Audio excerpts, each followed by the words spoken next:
بسم اللہ الرحمن الرحیم۔ حدیث نبوی صلی اللہ علیہ وآلہ وسلم۔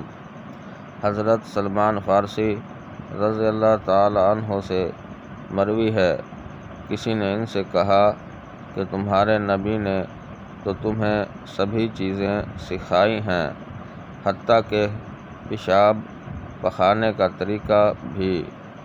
انہوں نے کہا، ہاں، بلا شبہ اس میں ہمارے لیے کوئی عیب کی بات نہیں۔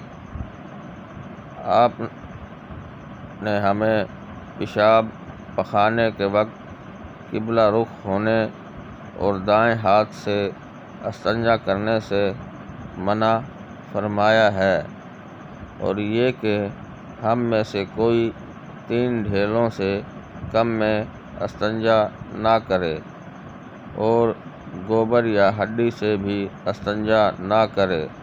حدیث نمبر 7، کتاب سنن ابو داؤد، درجہ صحیح۔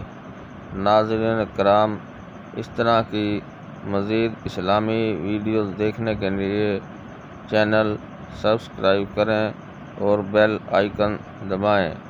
شکریہ۔